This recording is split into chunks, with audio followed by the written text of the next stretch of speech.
kalau yang mengenai larangan ekspor, kami tentunya kami lagi menyusun dan mau mempresentasikan data-data yang real, di mana sepertinya ada miskomunikasi tentang larangan ekspor timah batangan ini, karena mungkin masih dinilai atau belum dipahami bahwa yang diekspor bahan baku timah ini dibilang bahan baku, akan tetapi kami mengekspor ini bahan baku atau timah yang emang sudah final dan jadi dan sangat sudah dekat dengan end user. Jadi end user ini kan tentunya banyak di industri elektronik dan lain-lain, di mana kita sudah cuma tinggal satu step lagi. Seperti itu. Jadi menurut saya larangan ekspor timah ini perlu diperjelas dan dilakukan secara bertahap, karena kalau secara data, kalau kita harus 100% hilirisasi itu sangat tidak memungkinkan. Sepertinya mengenai pelarangan ekspor ini akan ada kejelasan dan juga akan ada step-step lebih lanjut yang tentunya pengusaha dan juga pemerintah akan akan sama-sama untuk memformulakan gimana yang terbaiknya untuk dua sisi, di mana kita jangan hanya melihat bahwa hilirisasi ini harus realistis dan juga harus membawa nilai tambah yang real, bukan hanya sekedar hitung-hitungan harga jual bahwa kalau di hilir itu lebih tinggi. Karena untuk kita harus investasi di hilir tentunya, dan juga secara nilai ekonomis itu harus plus dan tidak memberatkan pengusaha, dan kita harus melihat jenjang-jenjang apa yang bisa kita lakukan untuk menuju ke 100%, karena sekarang 3% untuk penyerapan lokal. Seperti itu. Pak Jabin, komunikasi sejauh ini dilakukan terkait mengenai pelarangan ekspor ini dengan pemerintah sejauh ini seperti apa? Dan kalau tadi Anda katakan ada step-stepnya begitu ya untuk menuju ke 100% atau memang benar-benar stop untuk ekspor, di Indonesia kapan kira-kira siapnya? Mungkin saya rasa kalau untuk 100% itu sedikit kita perlu waktu minimum 10 tahun ya. Kalau itu kita mau misalnya itu 10 tahun aja, berarti kita mesti meningkatkan sekitar 10%, 5-10% per tahunnya, itu untuk mencapai 100.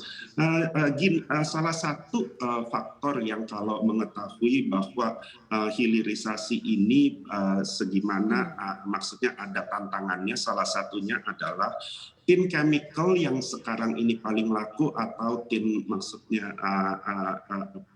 produk timah itu yang dihilir, ada masa kadaluarsanya, sehingga di mana kalau emang itu diproduksi di Indonesia, kita harus memang sudah ada infrastruktur atau enggak kita sudah ada pembeli juga secara lokal yang supaya jadi kita bisa maksudnya barang-barang hilir kita itu secara harga dan lain-lain bisa berkompetisi dengan harga produsen lainnya di dunia ini, karena kita bisa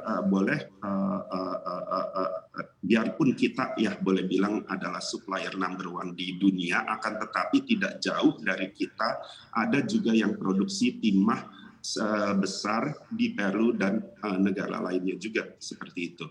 Oke, seperti apa para pengusaha melirik industri hilirnya dari timah ini? Sebenarnya kalau kita lihat dari sisi investasi, berapa besar sih yang harus digelontorkan itu ya untuk menghidupi dari industri hilir untuk timah ini nih Pak Jabin? Itu investasinya sangat tergantung, karena timah ini digunakan banyaknya di elektronik, di mana ya itu sangat pesat sekali perubahan semuanya, semua barang menjadi makin kecil tentunya teknologi makin baru. Itu salah satu yang dimana saya pernah mengikuti China Tin Conference, di mana justru para pelaku di hilir mereka komplain mengenai gimana mereka harus selalu invest mesin yang baru menyesuaikan kepada demand yang ada. Karena para end user ini selalu mengejar teknologi yang terbaik, di mana nanti input atau bentuk timah yang dimasukkan kepada mesin itu akan berbeda-beda terus. Nah, jadi kita juga maksudnya itu harus satu paket. Kalau kita mau 100% hilirisasi, itu semua sebaiknya ada di Indonesia, atau enggak negara dekat dengan Indonesia. Baru itu akan terwujudkan dan bisa terjadi. Kalau nilainya sangat-sangat tinggi sekali, itu mungkin timah industri yang bisa menjawab, karena timah industri saja sudah melakukan ini sudah berapa tahun, akan tetapi mereka saja tidak Baik.